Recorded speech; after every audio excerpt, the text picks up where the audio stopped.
지금 고품격으로 간다 그러는데 피디님 말 안 듣고. 물을 마셔야 제가 또 질문을 스무스하게 할 거 아닙니까? 자, 그럼 심층 인터뷰. 오늘 이분 금요일이니까 너무 어렵게 금요일 저녁에 너무 어렵게 모셨어요. 엑기스 쫙쫙. 엄청 먼 곳에서 오셨습니다. 경남대학교 사회학과 양승훈 교수님 멀리서 오셨습니다. 어서 오세요. 네, 안녕하십니까. 양승훈입니다. 어디서 오셨어요? 네, 저는 지금 마산에 있어가지고 네, 마산! KTX 타고 3시간. 창원. 네. 마산? 창원. 와. 네, 여기 세 개가 있죠 이제. 마창진. 예, 마창이 통합돼가지고 2009년에. 통합창원시. 네, 맞습니다. 김해 장유 장유. 마창. 네, 버스 타고 나가면 금방. 있죠. 시골 마산. 있죠. 가고파랜드. 네. 가고파랜드. 잘 모르겠어요. 대구잖아요. 아니요. 마산에 가고파랜드 있는데 아주 옛날 섬. 마산 토백이는 아니신 걸로. 네, 저는 뭐 나고 자란 건 서울에서 자랐는데 서울 분이시구나. 마산에. 30대부터 계속 경남에 있어가지고. 경남대 사회학과 교수님. 자, 오늘 해주실 말씀은 이 조선업 관련해가지고 현장에도 굉장히 많이 가신다는 이야기를 들어서 여기 현장 분위기는 어떤지 그리고 뭐가 허와 실인지 좀 여쭤보려고 합니다. 일단 대우조선해양 출신이세요? 예, 맞습니다. 저는 2012년부터 2016년 말일까지, 그러니까 딱 만 5년 이제 근무했습니다. 그때가 이제 조선업이 제가 입사했을 땐 되게 괜찮았어요. 그러니까 12년에요? 예, 10이 괜찮았죠. 왜냐하면 이제 선박은 2007년이 피크였는데 네. 제가 알기로도 그랬는데. 예, 그렇죠. 해양 플랜트를 했잖아요. 그래가지고 한동안 돈이 되게 많았어요. 그랬다가 이제 계약금 받아서. 그렇죠. 이제 15년부터 기울기 시작해가지고 이제 나올 때 되니까 이제 구조조정을 한참 할 때 이제 좀 나오게 됐었습니다. 제가 대우조선해양을 가고 싶었거든요. 예. 우리 때는 여기가 진짜 꿈의 직장이었어요. 최고였어요? 네. 현대중공업, 대우조선해양. 나는 이제 경영학과 나왔으니까 이쪽에 환해질을 많이 한단 말이야. 네. 그쪽에 가고 싶었는데 얼마나 콧대가 높냐. 그때 조선사 하면 막 대단한 인재들을 끌고 있대서 자꾸 과거형으로 말씀하시는 거 보니까 지금은 아닌가 보네요. 지금은 그래도 괜찮았는데 이제 구조조정 거치고 나서 아무래도 뭐 이제 조선업에는 사무직들은 이제 성과급이 많았는데 성과가 안 나니까 성과급이 안 나오고 그러니까 이제 아하. 임금이 많이 삭감됐고 그러면서 많이 좀 떠났죠. 한 17, 18, 19년 이렇게 한 3년 동안. 굉장히 힘들. 저도 약간 아는 선배님이 그쪽에 좀 계시는 분이 현대중공업에 계시는 네네. 네. 이야기 들어보면 인력난이 어마어마했다고. 오. 그나마 현대중공업은 괜찮았다. 네. 왜냐하면 대우 삼성에서 이쪽으로 오고 현대에서도 나가는데 대우 삼성에서 그만둔 사람이 이쪽으로 온다. 최근 한 1, 2년도 일등만이. 그랬던 것 같아요. 네. 사무직들 뭐 네. 이제 엔지니어들 이제 네. 저 설계하는 엔지니어들은 이제 아무래도 현대중공업이 좀 많이 데려갔죠. 뭐 그나마 형편이 좀 낫다고 판단을 하니까. 현대중공업에서는 뭐 삼성 엔지니어링 막 이런 데로 다 가고 뭐 난리가 아니었더라고.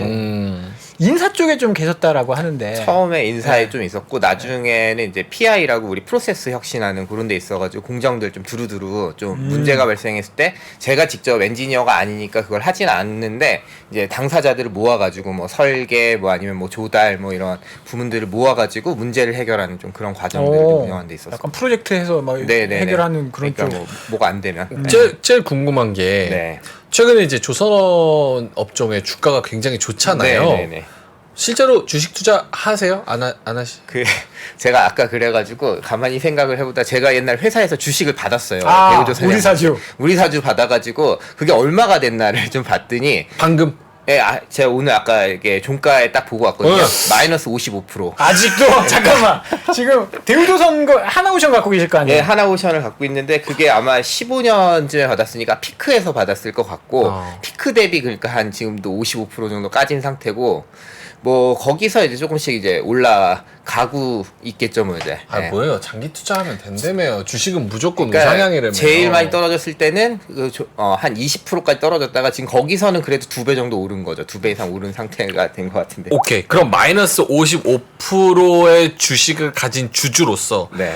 현장을 봤을 때 지금 주가가 앞으로도 더 갈 수 있을 만한 희망을 품고 계시는지. 뭐 제가 이제 증권의 전문가는 아니니까 좀 네. 다른 뷰에서 봐야 될 것 같은데 그런 거는 그 누구야 엄경화 위원 나오시는 말씀 잘해주시던데. 조선의 국모. 네. 이제 뭐 계속 그렇게 좋답니다. 인더스트리 관점에서 보시는 게 여러 가지 뷰가 있으니까 저는 뭐 아무래도 내부에서 좀 보는 건데 일단 지금 수준은 굉장히 괜찮은 지금 물량들이 들어와 있습니다. 그러니까 선가 기준으로 보면은 이제 한 2017년부터 사실 계속 회복되기 시작했어요. 근데 2020년에 성과가 한번 꺼지거든요. 코로나19 때문에 이제 네. 뭐 물동량도 줄어들고 이제 해운사나 선사들이 별로 이제 그 수요가 별로 없어가지고 발주가 잠깐 주니까 빠졌지만 장기 추세로 보면 17년이 바닥이고 점점 성과가 올라오고 있기 때문에 그 20년에 수주한 이후 물량을 지금 우리가 건조한다고 치면은 실적은 뭐 이제 작년에 잠깐 나빴던 거는 한 2년 3년 빼면 항상 나오잖아요. 그 네네. 수주한 시기부터 실제로 그게 실적에 반영되는 게 뭐 작년에는 이제 우크라이나 사태도 있고 원자재 값도 오르고 실제로 생산 단가 자체가 많이 올라갔던 측면이 있고 이제는 뭐 계속 성과가 신조가 성과가 올라가는 상황이기 때문에 그 자체로 보면 뭐 실적 자체는 뭐 다른 변수가 없다면 뭐 좋지 않을까. 뭐 그게 이제 주가에 어떻게 반영되는지는 더 이제 주식을 보시는 분들이 저 잘 아시겠죠. 네. 그래서 주식 계속 들고 계실 거예요? 파실 거예요? 그거 어떻게 팔아야 되는지 잘 모르겠어요. 그게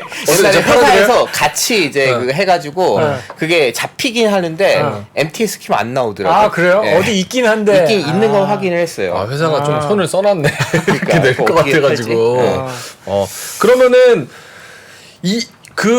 마이너스 55%를 확인하시고, 네. 지금 조선업의 상황을 보면, 주가는 더 가야 된다고, 이게 더 메리트를 받아야 된다고 생각을 하시는 건지, 혹은 만약에 가야 되는데 못 가는 거면, 왜 못 간다라고 생각을 하시는 건지. 그러니까 이제 뭐 판단이 여러 가지 있을 수가 있는데, 그러니까 다른 조건이 동일하다면 저는 뭐 그러니까 영업해서 들어온 물량들의 질은 좋다라고 판단하고 있고 뭐 LNG 선이나 LNG 운반선이나 뭐 컨테이너선 혹은 이제 방산 이런 부분에 있어서 뭐 이번에 또 하나오션이 또 뭐 방산도 수주하고 그랬잖아요. 뭐 네. 경쟁 한참 해가지고 호위함? 뭐 네. 이거 그 방사는 기본적으로 방사청 물량들은 괜찮잖아요. 또. 그래요? 네, 그렇죠. 아니 이건 근데 나라가 주는 물량인데 이거 나라 이렇게 많이 할 수 있나? 전화해 보세요. 네. 아 전화 한번 해볼까요? 그래서 뭐- 이거 방위산업청에서 아니, 들으면 그러니까 뭐 지금 다른 난리 문제가 나네. 없다면 네. 생산에서 발생하는 그러니까 비용에 대해서는 어느 정도 보전이 아, 되는 보정을 물량이기 해줘요? 때문에 예전에 해양 플랜트 같은 경우에는 이제 설계가 변경되거나 기자재가 크랙이 나고 이래도 네. 그 부분에 대해서 조선소들이 물어내다 보니까 이제 손실이 누적이 된 건데 뭐 그거에 비한 방사는 우리나라 방사는 양반이죠. 훨씬 낮고 이제 우리가 뭐 그 리임버서블이라고 하는데 이제 보상해 주는 거죠. 변제해 주는 거죠. 변경에 의해서 발생하는 비용은 특별한 책임이 없으면 귀책이 없으면 이제 그 부분을 변상해 주는 거니까 물량의 질이 좀 양호하다 이렇게는 말씀을 드릴 수 있을 것 같습니다. 그렇군요. 수익성의 문제가 있었다. 주가는 왜 부진했을까? 수익성의 문제가 있었다. 과당 경쟁, 저가 수주, 선가 하락. 여기서 좀 디스카운트를 받았다. 그래서 저는 조선이나 건설을 믿지 못하는 게 네. 지금 인사 홍보 여기 있었으니까 재무는 잘 모르실 거 아니에요. 뭐 말씀해 보세요. 원가가 자꾸 올라가더라고. 네. 왜 아까 게스트랑 싸우려고 그래요? 교수님 싸움이 아니고 네. 그냥 네네. 제가 울분이 얼마나 많겠어요. 제가 20년 동안 주식하면서 조선주 얼마나 물렸겠어. 나도 건설이 얼마나 물렸겠어. 그러면서 이제 과거를 이제 되짚어 보면 이거 실적 좋다는데 이게 분기 실적이 나오면 나올수록 이제 진행 기준 원가잖아요. 어차피 배도 3년 만들어야 되니까 처음에는 원가가 뭐 원가율이 뭐 89, 90 이러다가 시간 지나면 뭐 95, 98 네. 만들면 만들수록 막 적자 막 이렇게 나버리고 이게 특히 건설이나 조선의 문제 심한데 그거 할 때 많이 그랬었잖아요. 해양 플랜트 할 때. 예, 뭐 그게 이게 두 가지가 다 있는 것 같아요. 하나는 계약할 때 네. 유가가 높았잖아요. 네. 그러니까 이제 오일 메이저들이나 혹은 이제 국영 그 오일 기업들이 이제 발주를 좋은 조건으로 내줬으나 네. 나중에 가면서 유가가 떨어졌잖아요. 그러니까 안 가져가고 싶잖아요. 그러니까 어떤 방식으로든 이제 그 대금을 지금을 지연시켜 가지고 그게 이제 금융 비용을 발생시켜 가지고 꼬인 부분이 하나가 있고 이건 이제 외부 요인. 뭐 내부적으로는 공정이 꼬이니까 뭐 무슨 수든 다 쓰는 거죠. 뭐 이제 어떻게든 뭐 그 공정이 꼬인 거를 푸는 거는 이제 내부적으로 그 안에서 이제 선발 건조하면서 벌어진 일이지만 뭐 IR도 해야 되고 계속 뭐 투자자한테 보여주는 측면에서 부담을 느끼고 뭐 이제 그런 측면들이 어렵게 꼬였던 거 실제로 뭐 형사 사건으로까지 됐던 거니까요. 분식이 뭐 그런 게 같이 있었던 거라고 봐야죠. 그러면 요새도 얼마 전에 삼성중공업인가 막 해양 플랜트 막 수주하고 그러던데 기술력은 그때는 처음 한 거였으니까 어느 정도 그냥 먹고 살기 위해서 어쩔 수 없이 했다 치고 지금 벌써 한 십몇 년 지났잖아요. 그러면 어느 정도 이건 올라왔다고 봐야 되나요? 그러니까 뭐 기량에 대해서 네. 이렇게 뭐 여러 가지 평가를 할 수가 있겠죠. 이게 얼마나 잘할 수 있냐. 일단 해양 플랜트를 너무 많이 하면 안 돼요. 너무 많이 하면 왜죠? 이게 그러니까 선박은 이 안에 들어가 있는 게 별로 없단 말이에요. 엔진을 넣고 네. 카고잖아요. 비워두고. 창이잖아요. 아. 비워두고 그냥 가는 껍데기. 거기 때문에 뭐 케이블이 복잡하지도 않고 전장 뭐 파이프 케이블 다 그렇게 안 복잡하거든요. 근데 해양 플랜트 그 목적이 아니잖아요. 이제 뭔가를 시추를 하거나 아니면 원유를 정제하거나 뭐 이런 걸 해야 하기 때문에 그 안에 굉장히 복잡한 기계 장비가 들어가 있었고 복잡도가 높고 많은 그 얘기는 많은 업체에서 그 안에 들어가는 의장품이라고 하는데 부품이나 장비들이 많이 들어가는 거예요. 근데 이게 일정이 하나씩 꼬인다고 생각해 보세요. 아, 그럼 계속 이게 왜냐면 딜레이 왜 되는 꼬일 수가 있냐면 국산 100%는 상관없어요. 대부분이 다 80, 90%가 해외에서 오는데 그럼 뭐 그 해외도 일본이나 중국이면 전화해서 이제 난리치면 금방 오는데 이게 무슨 노르웨이에서 지금 배로 끌고 와야 되는데 비행기로도 못 갖고 오고 그러면 이게 날짜가 며칠 지연, 한 달 지연 이런 일도 흔하고 또 만약에 결품 났어요. 이러면 어떻게 해야 돼요? 다시 주문해가지고 또 가져오고 그러니까 이제 해양 플랜트를 한다는 건 리스크가 굉장히 많고 변수가 많기 때문에 그 조선소가 할 수 있는 캐파가 100이라고 보면 30 이상 하면 항상 쉽지가 않아요. 그러니까 2010년대에 벌어졌던 어려움은 뭐 실력 자체의 문제도 있지만 너무 해양을 많이 했던 것도 좀 문제가 있었고 뭐 아까 저가수주 말씀하셨는데 턱없는 가격으로 실제로 경쟁하다 보니까 그 물량을 채워야 되니까 했던 부분도 있고 뭐 그런 게 있는데 지금은 그런 리스크가 없는 게 일단 뭐 별로 해양 물량이 그렇게 많이 안 나오고 적정 수준에 할 수 있는 정도는 됐고 그리고 뭐 설계도 아까 말씀하신 것처럼 그때보다는 기량이 훨씬 좋아졌고요. 근데 문제는 기량이 좋아진 게 문제가 그 엔지니어들의 기량은 좋아졌는데 엔지니어들 숫자가 줄어들고 있는 게 네. 이제 가장 큰 문제. 이제 조선소를 이제 아까 말씀하신 것처럼 옛날에 다 조선소 갈라 줄 섰다가 지금은 네. 이제 잘 안 가고 있어가지고 그거를 충분히 할 수 있는 엔지니어 확보되냐 이 문제가 좀 있습니다. 그 해양 플랜트 많이 한다는 기업은 별로 그렇게 걸러야지. 좋은 건 아니네요. 그러니까 뭐 어느 적정한 수준에서 이제 생각을 해봐야 되는데 한 20, 30% 정도 하면 얘기 뭐 얘기 거기까지. 들어봤을 때 적정한 수준도 별로 득될 게 없다는 생각이 드는 게 그렇게 뭐 밸류체인 측면에서도 좀 불안정한 측면이 있고 돈도 그렇게 많이 안 된다고 하고 가격 경쟁 때문에 그러면은 굳이 대신 이건- 단가가 세잖아요. 한 번 덩어리가 한 번 덩어리가 뭐 1조, 2조, 1조, 뭐 2조. 이렇게 되니까. 아. 그 뭐 LNG 선박 해봐야 뭐 2,500억 뭐 이 정도 하는 거잖아요. 2,500억 정도는 다 있잖아. 2,500원. 다 있잖아. 아, 그 그렇구나. 인력 이야기 하셨는데 오케이. 네. 인력 이게 진짜 인력난 작년에 막 뉴스 보면 용접공들 뭐 사실 배달의 민족에서 배달하는 사람보다 못 받는다 막 뭐 이런 이야기 되게 많지. 그래서 수주를 받아도 사람이 없어서 못 만든다 이런 이야기 좀 많이 나왔거든요. 네. 어떻게 교수님이 보실 때는 이제 현장 가까이 좀 보실 거 아닙니까? 제가 그 수급이나 대책을 만드는 지금 정부위원회에 지금 아, 들어가 있는데 아, 이제 정부 노동부에서 조선업 상생협의체라고 그게 이제 인력난이 심화되니까 그 문제를 좀 어떻게 풀 건가. 인건비 올려준다잖아요. 그러니까 뭐 이제 복잡한 노직이 있는 거 인건비를 올려줘야 된다는 꼴은 다 정해놨어요. 아, 이미 네. 그 자체가 목표인 거는 맞는데 이제 어떻게가 좀 쉽지가 않고 지금 상황만 보면은 조선소들이 16년 기준으로 한 20만 명 가까이 일했던 것 같아요. 조선소에. 네, 16년도 네. 20만 명. 그리고 작년 올 초에 보니까 한 9만 5천까지 떨어졌던 것 네? 같아요.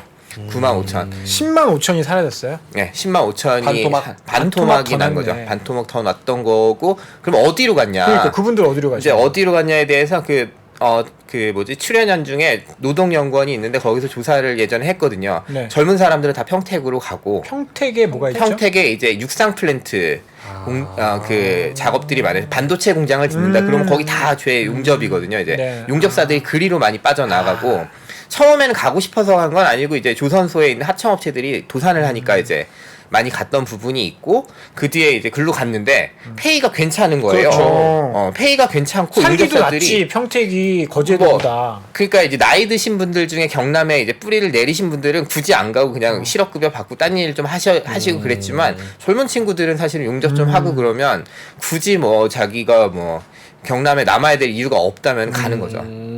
갔었고 지금 이제 불러드려야 되는데 이제 물량이 지금 뭐 작년 말부터 이제 폭발을 하고 있으니까 하고 있는데 뭐 목표에서 항상 미치지 못하는 것 같아요. 지금 가장 큰 리스크는. 그러니까 인원을 올해 뭐 3,000명을 뭐 예를 들면 현대중공업에서 무슨 프로젝트에 3,000명이 필요하다 이러면은 조금씩 지연되는 부분이 있는 것 같고, 뭐 그러니까 이제 그런 인력난 자체는 지금 있는데, 그래서 뭘 하냐면 조선소들이 선표 조정을 해요. 선표 조정? 그러니까 그 건조 스케줄을 조금씩 뒤로 딜레이? 밀어요. 딜레이 조금씩 시켜요. 근데 그렇게 되면 이제 이익에 문제가 그렇죠. 발생할 거고, 어. 선주도 이제 별로 좋아하지 않을 거고. 다만 지금은 선가가 높으니까 선주들이 익스큐즈를 해주는데, 이렇게 계속 뭔가 미루는 거는 신용을 까먹는 부분일 수가 있는 근데 거죠. 구조적으로 이게 해결이 안 되는 부분이에요 지금?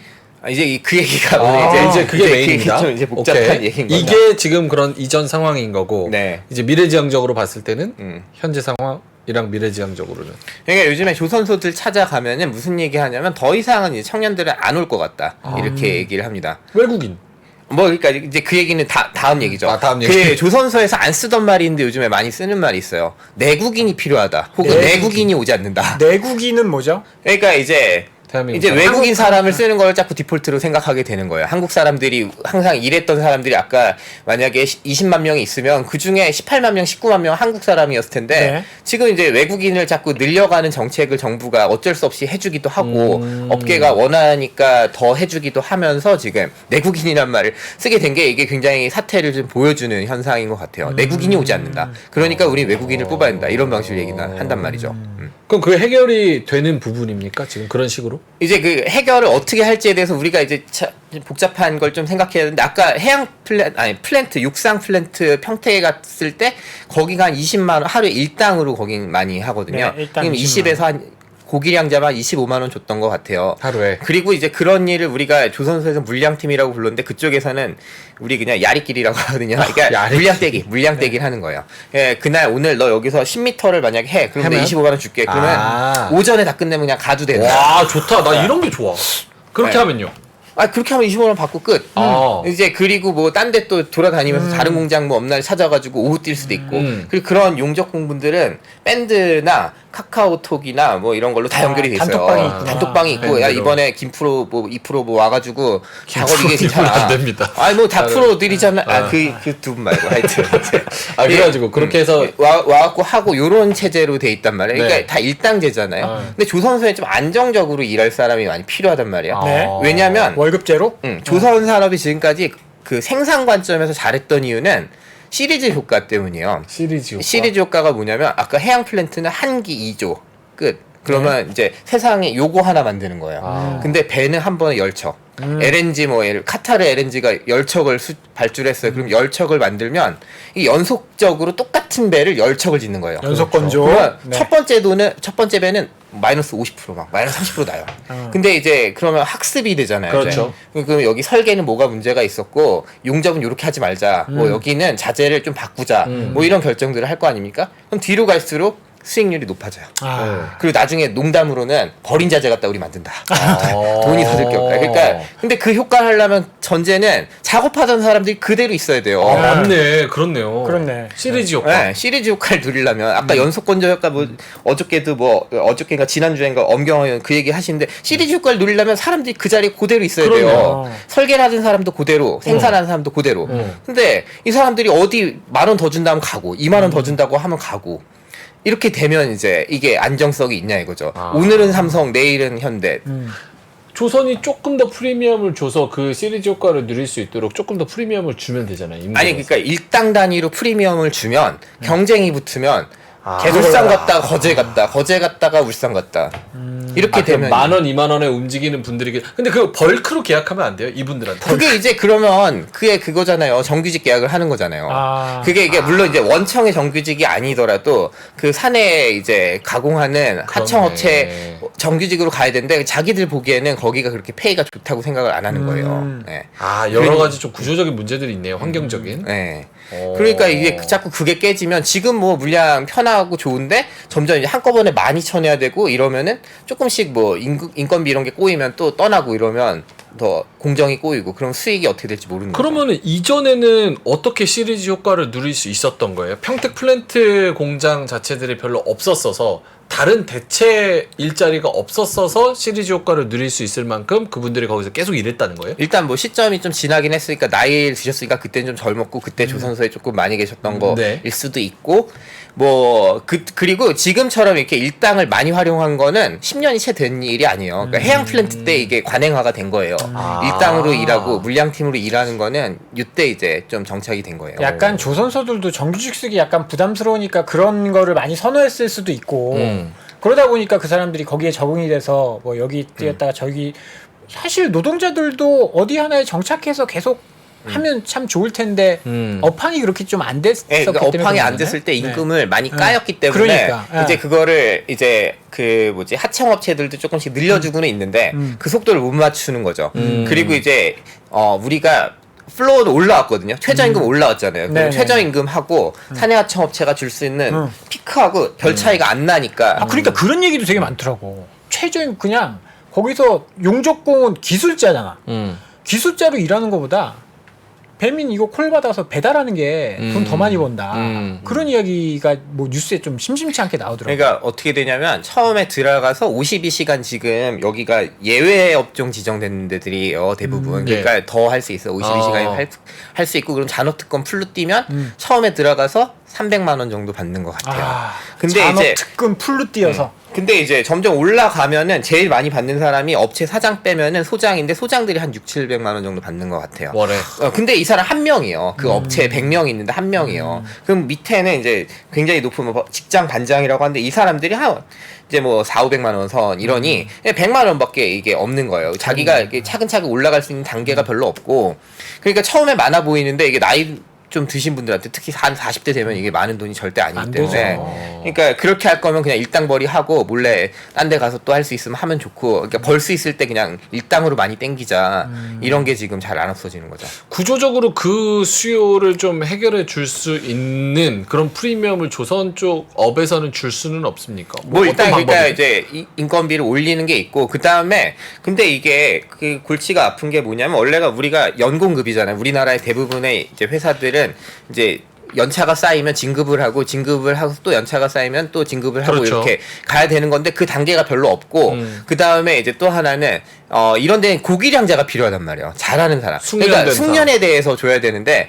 이 숙련급을 아직 해본 적이 없어요. 한국의 조선소들은. 그러니까 고기량자를 그냥 일당으로는 줄 수 있는데 이거를 임금 체계에다 넣는 거는 자신이 없는 거예요. 얼마씩 더 줘야 되는지 용접공한테 뭐 용접공 몇 년 차가 중요하기도 하지만 딱 보면 알거든요. 용접을 딱 보면은 이게 있거든요. 이제 사이즈 나온다. 어. 걘또 퀄리티가 완전 차이가 나니까 그거에 대해서 어떻게 보상할지에 대해서 조금 그것도 같이 짜야지만 이제 그 아니 인건비가 이거 조선 맞출 수 있는 세계 1인데 그거를 아직 보면 모른다고요? 그거를 여쭤보려고 그랬어요. 조선 세계 1인데 우리가 지금 20년을 1등해 하고 오고 있는데 아니 그냥 궁금해서 요거는 뭐 대본에는 없지만 네. 그 지금 말씀만 들어보면 사실은 좀 노답 같은데 아니요, 뭐 이렇게 차근차근 올라가고 있고, 근데 이제 사람들이 희망하는 수준에 아직 도달하지 못하는 건데 지금 그거는 그냥 두면 할 것 같아요. 조금씩 풀릴 것 같고 업황이 개선되잖아요. 돈이 하여튼 많이 들어오면 하청업체도 많이 갈 거예요. 그렇죠. 그러다 보면 단가는 지금 계속 올린 중이거든요. 매년 5% 넘게 지금 올리고 있거든요.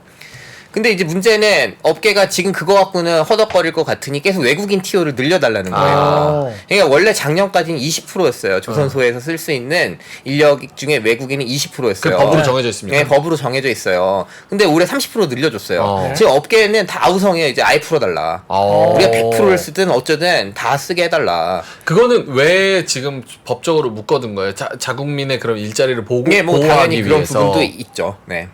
근데 지금 그거를 30%로 늘려줬고 앞으로는 100%도 늘릴 가능성도 있다. 뭐 희망하죠. 업계는 희망하죠. 업계는 희망하고 네. 있고 그럼 노동 쪽에서도 별로 희망하지 않나요? 그런 부분에 있어서?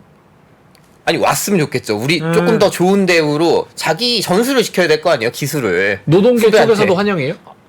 외국인을요? 네. 아니죠. 아니고. 일단 기본적으로는 이제 기존처럼 청년들을 더 올 수 있게 조치를 더 해달라는 게 기본적인 입장이지 뭐 당연히 이제 외국인 우선은 아닌 거죠. 외국인들이 어느 정도를 채워줘야 된다는 건 합의가 되죠. 예전보다는 전체적인 이제 뭐 저출산도 있고 청년 인구 자체가 줄어드니까 그리고 뭐 선호가 좀 줄어들었으니까 그건 말할 수 있지만 지금처럼 이제 여러 제치는 거는 찬성할 수가 없는 듯이 그러고 있고 또 하나는 이제 뭐 하청업체들이야 다 중소기업 규모거나 뭐 이러니까 그런 데서 쓰는 건 그렇다 치는데 원청은 사실은 조선 3사는 우리가 3호중공업의 미포까지 포함한 5사라고 하는데 네네. 원청에서는 당연히 국내에 있는 사람들을 정규직으로 뽑아야 된다라고 우리는 생각을 하잖아요. 그렇죠. 근데 요즘에 이제 외국인을 원청에서 뽑으려고 한다니까요. 생산직으로. 원청에서도요? 예. 그러니까 현대중공업에서도 외국인을 네. 왜요? 삼성중공업도 하려고 뭐 똑같은 논리를 사람을 재는 거죠. 구할 수가 없어서? 근데 원청은 좀 다른 거거든요. 여기는 계속 오랫동안 이제 30년을 데리고 있을 정규직을 뽑아가지고 최소한의 가장 중요한 이제 공정들을 이 친구들이 한다. 이렇게 생각을 했던 건데 그 합의마저도 지금 요 참에 지금 한번 인력난을 구실로 지금 좀 그렇게 해보려는 측면이 있는 거죠. 아니 뭐 그렇게 할 수도 있다고 생각하는데 그렇게 무제한적으로 해야 되는지는 좀 사실은 우리가 논의가 많이 필요한 거죠. 자, 제가 이해를 잘못했는데 원청도 그러니까 기업이 외국인을 뽑으려고 한다. 네, 생산직으로. 그 이유에 대해서는 뭐 어떻게 똑같이 인력난을 가지고 얘기를 하는 갈 거죠. 사람이 없어서. 근데 그게 맞지 않다는 거예요. 얼마 전에 현대차는 생산직 그러니까 지금 뽑는다고 하니까 몇십만 대 450대 1이었어요. 서버 다운돼가지고 난리 났는데. 사실은 조선업계도 이 얘기가 잘 안 나오지만 그 기술교육원이라는 데가 있습니다. 여기가 네. 이제 생산직 교육해서 이제 사내하청업체나 원청으로 배치하는데 보내는 주로 사내하청을 많이 가겠죠. 근데 여기서 그 생산직들을 정규직으로 뽑을 때가 있어요. 그 공고를 내잖아요. 지금도 경쟁률 쫙 올라가요. 그러니까 이제 그 미래가 보이지 않는 하청업체 가기 싫다 뿐이지. 그러니까 조선업 자체를 기피한다고 보기에는 사실은 이게 좀 난점이 있는 거죠. 이게 그러면 사실 일자리의 구조적인 문제지 조선업만 가지고 있는 특화된 문제는 아니라는 말씀이신 거죠? 네, 그렇게. 오케이. 돈을 많이 주면 청년이 안 가겠어? 근데 돈을 뭐 저는 MZ 세대니까 MZ 근처도 아니시고 교수님도 당연히 아니실 테고 교수님도 저는 아직도 M이야. 저는 아직도 교수님도 20대 M이야. 초반이랑도 어울릴 수 있는 제가 아이고야. 딱, 요즘 청년들이 사실 약간 그런 것 같아요. 그러니까 이런 뭐 돈을 어중간하게 많이 주는 거 가지고는 요거 가지고 거제도까지 안 간다. 집 사고 내가 원하는 라이프 정도를 누릴 수 있을 거라는 거는 아예 기대도 안 하니까 정말 어마어마하게 많이 주면 지방 가고 힘든 일 하고 뭐 더럽고 뭐 힘든 일 하겠어. 근데 그거 아니면 차라리 그냥 적게 받고 그냥 편하게 살래. 이런 기조가 좀 많이 깔려 있는 것 같거든요. 그래서 약간 좀 지방이나 이런 거를 안 가려고 그러고 좀 노동하는 일 이런 것도 안 하려고 그러고 그런 것들이 좀 있는 것 같아요. 뭐 그것도 있죠. 뭐 그거는 뭐 계속 있는데, 그러니까 그래도 부울경에서는 부산 경남에서는 사실은 여긴 괜찮은 자리였단 말이에요. 조선소 다니면. 그리고 대학생들이 알바를 참 많이 했어요. 조선소에. 대학생이. 아니 왜냐면 2달 가서 일하면 600만 원 받잖아요. 그러면 학비 내고 자기 술값 밥값 다 할 수 있고. 그러니까 남학생들은 그렇게 해가지고 이제 군대 가기 전에 막 벌어가지고 그렇게 하는 경우도 있고 했는데 지금은 이제 그거 안 하는 거죠. 쿠팡 상하차 하는 거죠. 이제. 네. 그러니까 그런 트렌드가 있는데 그럼 왜 안 가냐 물어보면 더럽고 위험하고 힘들다 이 얘기는 항상 하지만 상하차도 힘든데. 그러니까. 예, 근데 여기 갔다고 비전이 있는지 잘 모르겠고 근데 뭐 용접 정도는 배우면 좋겠다 그냥 물어보면 그렇게 답하는데 아주 적극적이진 않아진 거죠. 예전보다는. 알겠습니다. 약간 그런 것도 있을 것 같아요. 이게 정규직으로 간다 하더라도 네. 거제도에서 뭔가를 하는 거는 조금 용기가 필요한. 거제도 비하바라. 아니. 뭡니까? 아니 나는 이제 해외에 나가서 사는 거 되게 싫어하는데 어쨌든 저 우리나라 제일 남단 섬이니까 나도 거제도는 한 두세 번 가봤는데 약간 뭐 서울이나 경기도에 인프라가 좀 몰려 있는 경향이 있으니까. 근데 그 보면 생산직은 정규직으로 뽑잖아요. 이탈률 2% 이내요. 오 그래요. 그래요? 다녀요. 네. 그러니까 그 안정적으로 평생 내가 60살까지 다닐 수 있다는 메리트가 그렇게 문제는 아니고 근데 이제 서울에서 알고서 아는 사람이 지원을 하느냐 잘 모르기 때문에 잘 안 하는 것도 있고 아까 말씀하신 그 이유도 있고 근데 맞겠네요. 뭐 예를 들면 뭐 영남이나 호남에서는 굉장히 괜찮은 일자리로 보일 수 있는 거죠. 멀지 않으니까 익숙하고 오케이. 자 그러면은 좋은 쪽으로 이야기를 해 주신다고 하면 네.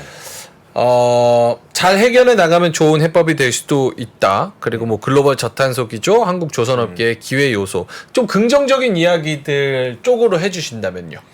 아니 뭐 그러니까 그 지금 시장에서 마켓에서 보는 뷰로서는 저는 조선업은 좋다고 생각하고 있어요. 그리고 뭐 이제 우리가 원래는 뭐 조선 삼국지라고 했거든요. 그러니까 한중일 삼국지를 조선업을 가지고 했었는데 사실 일본이 조금 이제 처진 일본은 부분이 이제 있고, 나가리죠. 없죠. 네. 뭐 이제 중국하고 하는데 여전히 뭐 고부가 가치는 이제 우리가 잘 하고 특히나 이제 뭐 우리 수소 추진선도 있고 암모니아 추진선도 있고 이런 거 이제 점점 이제 진행하게 될 거고 현재는 이제 LNG 추진선 같은 경우는 한국이 가장 큰 경쟁력을 갖고 있기 때문에 그런 네. 면에서는 뭐 저는 여전히 뭐 이 환경 규제가 특히 이제 기후 변화 관련된 규제들이 강화될수록 저는 기회는 분명히 온다고 그런 면을 보고 있는데 그러니까 문제는 저는 이 기반에 있다 배는 하여튼 대부분의 비용이 일단 인건비가 30%에 가깝고 예, 그 자재값 빼고 나면 다 건조하는 데 드는 비용을 가지고 원가라는 게 생겨나는 건데 그거 원가가 자동차나 무슨 석유화처럼 공정을 돌리면 그냥 가는 게 아니고 이걸 다 사람이 해야 되는 산업이기 때문에 이제 그 부분은 짚고 가야 된다는 측면에서 제가 우려사항을 말하는 거죠. 제가 한계가 있다라고 말하고 싶은 건 아니고. 배 짓는데 30% 정도의 비용은 인건비. 네. 그리고 나머지는 뭐예요? 뭐 자재 비용이죠, 대부분. 그게 몇 퍼센트 정도? 그게 뭐 얼마나 될까요? 지금 저도 계정을 모르겠는데 거의 절반 정도 되죠. 절반 정도고 30%고 남는 게 크게 없네. 아니 뭐 그래도 이제 20%씩 15% 예전에 이제 LNG 호황 때는 뭐 15% 이상 남겼던 거잖아요. 2000년대 초반에. 덩어리가 또 크니까. 네, 덩어리 크고 아까 말했지만 시리즈 효과라는 게 이게 무시할 수 없는 거기 시리즈 때문에. 약간 그런 거는 안 하고 있나요? 그뭐 조선소에서 약간 자동화라든지. 그거 여쭤보려고 그랬어요. 네, 합니다. 뭐 일단은 용접 기계 이런 거 안 나와요? 용접 기계 자동화 다 돼 있어요. 아, 그래요? 근데 자동화 할 수 없는 게 많아서 그런 거지. 그러니까 배는 아주 쉽게 요약하자면 강판을 떼다가 네. 이거를 구부려다가 잘라다가 블록을 만들고 블록을 붙여가지고 물에 띄우면 그걸 우리 진수라고 하고 그렇죠. 네. 그다음에 이제 가는 거잖아요. 이제 네. 인도하는 거잖아요. 근데 이제 그 과정에서 그 아까 블록을 만드는 과정 우리 조립 공장을 공장에서 하거든요. 네. 밖에서 옥외 작업이 아니고 옥내 작업하거든요. 여기는 대부분 자동화 돼 있어요. 어. 근데 이제 붙이면 어떤 모양이 돼? 배는 무슨 모양이죠? U자 모양? 유선형이잖아요. 유선형. 네. 유선형이 다 곡면이잖아요. 곡면에 있어서는 기본적으로 용접이 자동화가 잘 안 돼요. 자동화가. 실제로 자동화 기계를 로봇을 가지고 실험을 해보고 현장에 써보면 갖다 버려요. 쓰다. 이거 이따 이거 쓰라고 하냐고. 배를 나중에. 네모나게 만들면 안 되나? 그러면 이제 안 우리는 트- 유체역학하고 싸워야 되는 거예요. 아 그래? 그런 게 있구나. 또 문과라서 그러면 싸우면 안 되죠. 그래서 자동화는 안 된다. 자동화는 좀 안 되는 건 아니 제한적이다. 제한적이다. 그래요. 자동화 할 수 있는 부분이 할 수 있는 많이 부분 계속 하고 있고 계속 비율 자체는 올라가는데 현대자동차 같은 데는 그냥 농담으로 이제 다 로봇이 할 수 있다라고 말하거든요. 거기 기술 쪽에 있는 임원분들 만나면. 근데 여기는 그런 얘기는 못 한다. 그러면 인력이 진짜 더 많이 필요하겠네요. 자동차나 이런 산업보다는 진짜 지속적으로 이제 숙련된- 가지고 있어야 되는 거죠. 근데 우리가 이제 그러면 왜 하청을 썼냐는 아까 말씀하신 것처럼 물량이 이게 출렁출렁하니까 다 쓸 수가 없으니까 하청을 썼는데 그리고 하청을 쓰다가 또 이제 일당으로도 써보고 이제 외국인까지 쓰는 단계까지 왔는데 그럼 어디가 적정한지에 대해서는 사실은 조금 더 검토를 해봐야 되는 거죠. 네. 그 우리나라 조선이 네. 일본이랑 중국에 비해서 굉장히 잘한다라는 이야기가 있잖아요. 그게 얼마나 갭 차이가 나는 건지 그리고 핵심적으로 우리가 진짜 잘하는 부분이 뭔 건지 가성비라고 만약에 그 메리트가 있다고 하면 마냥 좋은 건 또 아닌 것 같고 이제 뭐 가성비 갖고 하는 배들은 이제 한계에 왔죠 뭐. 그러니까 안 하잖아요. 우리 뭐 이제 더 이상 벌크선 같은 거 안 하잖아요. 네. 이제 점점 이제 비싼 배 위주로 왔고 비싼 배라고 하는 거는 이제 LNG. 굉장히 LNG나 뭐 이제 컨테이너선에서 큰 거 이거는 굉장히 이제 또 구조적으로 고려해야 될 게 많거든요. 커지면 커질수록 이게 배가 쪼개질 수가 있어요. 진짜로. 배 이게 쪼개집니까? 그 구조설계가 잘못되면 중국 거. 얼마 전에 중국 거 쪼개진 거 쪼개졌잖아요. 같은데. 네, 쪼개진다고요. 실제로. 어떻게 만들면 쪼개집니까? 그리고 이제 연비도 있고 우리 연비. 연비. 그러니까 뭐 우리 뭐 인하 전공도 있고 인하 전공이 어딜 갖고 있지 갑자기 생각이 안 나는데 하여튼 뭐 현대에는 힘센 엔진이 있고 있고 네네. 이런 이제 엔진부터 이제 그런 기술력들이 이제 고부가가치 기술이고 그걸 우리가 보유하고 있고 이게 지금 우리 장점인 거잖아요. 지금 기술력이 있지. 기술력이 있고요. 지금까지 근데 한국이 가장 큰 장점 중에 하나는 생산이 튼튼하다는 거였어요. 사실은 생산이 튼튼하다? 이 납기를 30일에 해준다고 약속을 했는데 23일에 갖다 주고 아, 이랬던 게 빨리. 있는 거예요. 아니, 빨리. 특히 시리즈 효과를 누리면 아. 뭐 그냥 빨리 우리는 더 좋죠. 빨리 만들어서 보내면 그 뒤에 또 받으면 되잖아요. 물량을. 그러니까 그런 걸로 했는데 이제 그런 체제가 더 가능할까. 근데 그 그거- 속도는 유지했으면 좋겠다라고 보는 거고. 그거는 사실 어떻게 보면 내부적으로 보면 사람 쥐어짜기잖아요. 아니에요. 이게 최적화예요. 최적화. 이 산공과 친구들이 좋아하는 그 최적화예요. 생각을 하냐. 그러니까 그것도 손발이 맞아야지 하는 거예요. 아, 그냥 그렇죠. 갈아 넣는다고 하면 되는 게 아니고 예를 들면 10명이 작업해야 되는데 100명을 집어넣은 적이 있어요. 우리 네, 조선 산업에서는 해양 플랜트 할 때 일이 꼬이면 네. 그럼 10배 효율이 나야 되는데 안 그렇죠. 거의 1대1이에요. 그러면 사람만 10배로 집어넣는 게 돼요. 그러니까 이게 굉장히 작업 조직을 잘 짜야 된단 말이에요. 우리는 그 작업 조직의 강점이 굉장히 많았던 거예요. 팀워크과 그런 팀워크. 효율성에선 효율성. 좀 강점이 많았는데 근데 그게 앞으로도 메리트가 있을까라고 얘기하신 부분은 왜 그런 거예요? 정규직이 이제 최소한은 있어야 아까 하고요. 얘기한 그 부분에서? 그 노하우가 있어야 되고 뭐 설계도 잘 해야 되는데 뭐 그거야 뭐 좀 다른 문제고. 그러면 중국은 중국 왜 못하지? 사실 모든 산업이 다 그랬잖아요. 일본에서 우리나라로 넘어왔다가 중국으로 갔고 네. 철강도 일본에서 우리나라로 넘어왔다가 이제 중국으로 갔고 요즘 조선도 시그널이 좀 있어요. 그렇죠. 몇 가지. 네. 뭐 예를 들면 이제 네. 배들 한국에 이제 배들이 그럼 왜 많이 남겨먹냐 약간 그런 속도도 있지만 또 하나는 기자재가 국산화돼 있다라는 거였잖아요. 뭐 95%뭐 100%막 이랬는데 요즘에 핵심 기자재들이 자꾸 이제 중국으로 특히 범용재들 그러니까 빨리 많이 만들어야 되는 것들을 이제 국내 업체들이 이쪽은 아까 말씀하신 대로 자동화해야 되거든요. 더 빨리 만식어내려면 자동화를 해야 되고 이쪽이야말로 기자재들은. 네. 근데 그런 설비 투자 안 하고 R&D 못 하니까 안 하니까 그러면 중국계 싸고. 그러니까 이제 그런 식으로 기자재가 야금야금 이제 중국으로 넘어가는 게 있는데 근데 또 저쪽에서 기자재를 많이 만들다 보면은 선박의 성능도 좋아질 수가 있는 거예요. 그러한 측면에서 조금 이제 기자재 그 클러스터가 예, 우리 뭐 맨날 밸류체인이라고 말하는 네. 그 밸류체인에서 조금 이제 넘어갈 우려가 있고 근데 또 그거는 뭐하고 연결이 돼 있냐면 오늘은 제가 생산직들 얘기만 했잖아요. 네, 네. 그건 딱 엔지니어링 실력하고 또 설계. 지금 제 친구 현대 쪽에 있는데 네. 싹 모아서 서울로 데리고 왔어. 그러니까 왜요? 이제 걔 오고 싶지 않았는데 울산에 좋은데 그 얘기가 있는 거예요. 뭐냐면 지금 뭐 판교나 서울에 지금 다 엔지니어링 센터를 옮기고 있어요. 다 그래가지고 처음에 희망자 보내다가 점점 더 많이 보내고 있어요. 네. 근데 보내고 웃기는 일은 뭐냐면 출장으로 5일씩 와야 될 때도 있어요. 나는 판교 근무자인데 왜냐면 현장에 가가지고 도면이 잘못되면 왜 그러는 자재가 거예요? 잘못되면 가서 봐야 될 거 아니에요. 아니 그거 그러니까 왜 그런- 모아놨는지. 근데 네. 지원할 때는 다 자기 서울 근무자를 하고 싶다고요.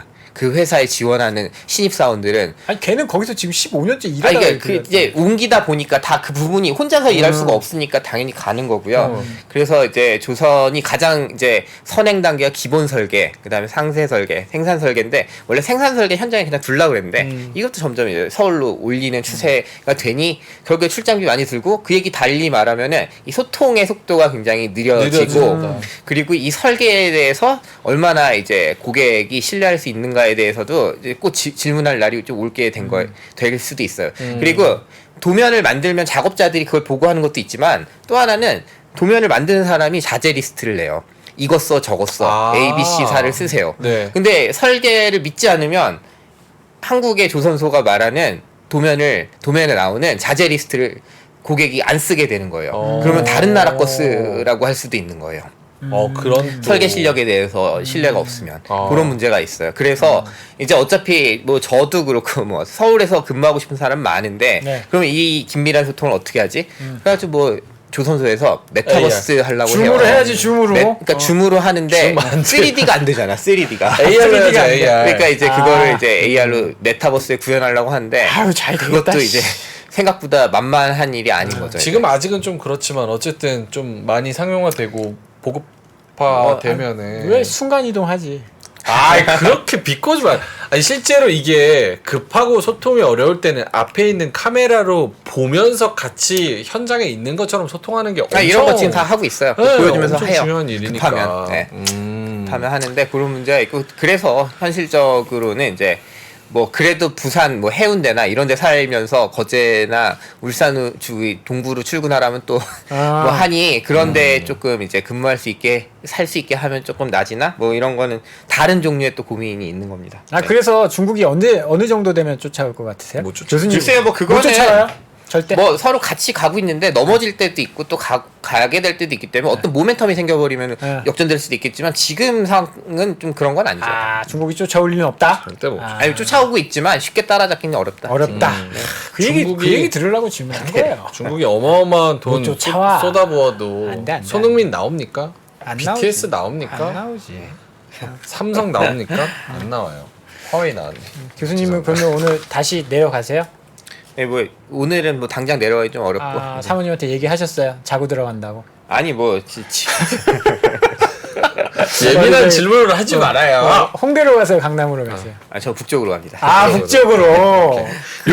이태원이다. 알겠습니다. 나 궁금한 거 아직 많아요. 나는 지금 마지막 하고 나도 가야 돼. 아 그래요? 저 궁금한 게 그 우리 기자재나 뭐 엔진 요런 거에도 기술력이 있다고 하면 네. 그거를 일본이나 중국에 팔 수는 없어요? 팔고 뭐, 있어요?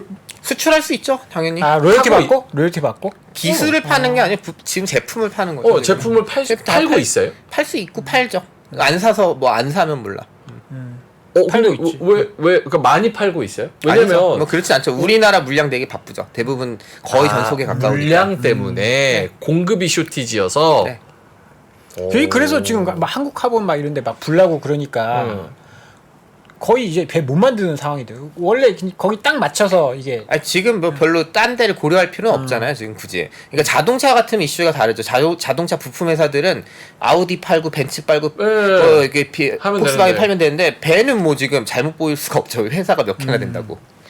오. 가장 큰 지금 고객이 지금 국내 조선 3사인데 오. 거기를 배제하고 갈 수 독과점. 없죠. 예. 아니 엔진 이런 거는 쇼티지 나면은 더 많이 찍어낼 수 있을 것 같아요. 배야 뭐 그렇다고 쳐도. 근데 선박 엔진은- 엔진을 배 개수 이상 뭐 만들어봐 뭐예요? 범용으로 막 범용이 아니죠. 그 조그만 저쪽에 선박은 G 같은 데가 만들잖아요. 다른 사람한테도 거기 엔진은. 팔고 뭐 일본 중국에 팔 수 있을 것 같아. 아니 뭐 살려면 사는데 모르겠네요. 미쓰비시에서 만든 걸 그냥 쓰지 않을까? 아, 오케이. 저는 뭐 그래서 조선 이제 조금 더 좋게 보고 계신 거고 요런 인력난 문제는 좀 해결하고 있는 그런 상황인 거고. 이건 근데 사실 좀 정부 쪽에서 많이 힘을 좀 써줘야 네, 되는 뭐 되게 그 그런 얘기, 걸 그- 하는 거죠. 그거 협의체에 계시다고 네, 하잖아요. 네. 그게 무슨 협의체라고요? 저희가 조선업 상생협의체입니다. 아. 조선업 상생협- 상생협의체. 네. 되게 또 이렇게 우리 노동자들 좀 많이 받을 수 있게 네. 받을 수 있게. 뭐 이렇게 안 주려고 하고 뭐 더 달라고 하고 그러니까 그거 업황이 싸움 좋을 때 해야 아니겠어? 되거든요. 업황이 안 좋으면 할 수가 없어요. 음. 뭐 다 같이 삭감해야 되는 상황에서 어렵고 좀 물이 좀 있을 때. 아까 채팅 못 보셨죠? 뭐야? 니들은 입으로 돈 버니까 모르지. 나도 노가다 다 해봤고 뭘 해봤어요? 대리석 날라봤고 대리석 나 나왔어요. 대학교 다닐 때 이마트에서 돈가스도 이마트, 팔고 돈가스 다 해봤다. 팔고. 하나 얘기 안 한 게 있는데 네네네. 그 뭐 다른 이제 조선업계가 아까 뭐 다 넘어가는 거 아니냐 영국에서 와가지고 지금 일본을 거쳐서 한국으로 왔다 중국으로 그죠, 간다고 그죠, 이렇게 그죠. 하는데 어. 넘어가는 건 넘어가는 건데 그때마다 궤적이 나라마다 선택이 조금씩 다른 것 같아요. 그러니까 일본은 그냥 꾸역꾸역 생산을 하기 위해서 그냥 외국인들을 동원에다가 저렴하게 만들고 그 다음에 의장 자동화를 해가지고 비슷한 배를 그냥 표준선형이라고 하거든요. 네. 그냥 이렇게 네. 찍어내는 네. 방향으로 이제 선택을 한 거고 유럽은 조선소는 닫았어도 엔지니어링 회사들은 다 남았거든요. 설계회사? 지금도 설계를 네. 다 하거든요. 근데 그게 사실은 기자재랑 짝이에요. 그렇죠. 그러니까 걔네가 아까 말했지만 도면 그리는 사람이 기자재를 낸다니까요. 네. 뭘 쓰라고. 그러니까 이건 미래지향적으로 볼 때는 이제 우리나라가 고학력화가 된다는 걸 생각하면은 기본적으로 기자재 업체가 굉장히 중요하고 우리가 3프로에서도 뭐 기자재 업체 가끔 다루는 거 봤는데 그런 얘기들 어떻게 좀 전문화 시키고 더 고도화 시킬지에 대해서 그런 거는 조금 우리가 조선 산업의 미래를 위해서 기술 경쟁력 관점에서도 산업에 우리가 이제 더 이상 조선소에 아까 뭐 내국인이라는 말 썼지만 점점 줄어드는 상황이라면 우리는 그 기자재를 어떻게 좀 보존할지 좀 또 그런 고민을 해야 되는 것 같아요. 일본은 그렇게 해서 몰락했구나. 막 외국인 막 이렇게 해서 네, 그리고 걔는 설계를 잘 안 하려고 해가지고 그 이유도 근데 한국이랑 약간 비슷해요. 지방 근무하기 싫어가지고 조선소 가면 도쿄대 조선공학과 없어지고 막 이런 식으로. 아 그러면 약간 우리가 일본 예전에 일본은 좀 따라가는 그런. 근데 우리는 조선과까지 있고 우리는 그걸 아니까 인지하고 있으니까 이제 그리고 설계는 사실 배워두면 아까 말씀드린 것처럼 계속 고도화 시키면은 우리도 좋은 엔지니어링 회사들 가지면 그게 글로벌 브랜드가 될 수도 있죠. 왜냐면 가장 좋은 배를 만들고 있으니까 지금 뭐 이거 종목이나 뭐 이런 걸 떠나서 네. 교수님이 보셨을 때 우리나라 그 조선 기업 중에 가장 좀 얘는 진짜 메리트 있고 경쟁력 있다 요런 기업이 하나 있다면 있어요? 저는 그건 잘 모르겠네요.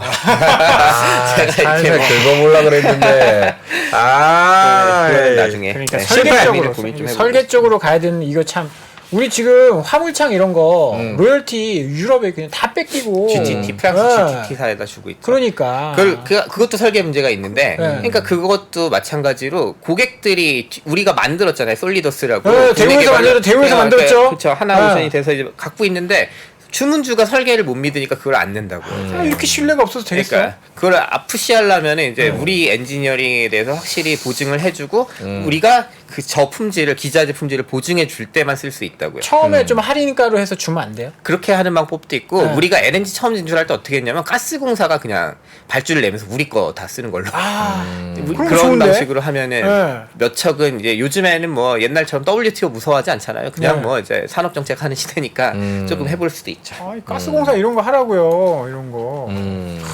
했는데 조금 어려웠던 것도 있고 조금 더 해봐야 될 것 같아요.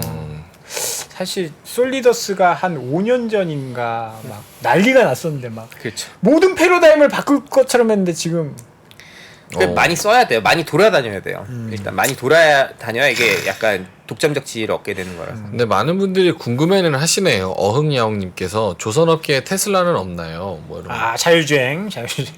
그게 그러니까 뭐 태양광. 기자재 이런 데서 조슬라. 나올 수가 있는 거고 근데 배 자체는 기본적으로 사는 사람도 소수고 파는 사람도 소수고 이게 약간 마피아 비즈니스처럼 가는 게 있어가지고 이렇게 테슬라 하려면 일단 대량 생산하고 그 다음에 이제 뭐 사람들이 팔로워가 되게 많아진 스타 그렇죠. CEO도 있어야 되는데 여기는 그렇게 이제 인싸나 뭐 이렇게 셀럽 CEO 나오면 별로 장사에 도움이 안 됩니다. 나대는 거 별로 수업은 안 좋아하는. 요 리그 안에서 잘 옛날에 지내야 되기 때문에. 축구 그 피파 회장하셨던 정몽준 회장 회장님. 예, 그, 네. 뭐 그분 현대중공업 제일 옛날에 이제 유명하신 회장 분. 하시죠. 네. 알죠. 네. 그분은 오너니까. 오너니까 그분 이제. 자기 거잖아. 자, 알겠습니다.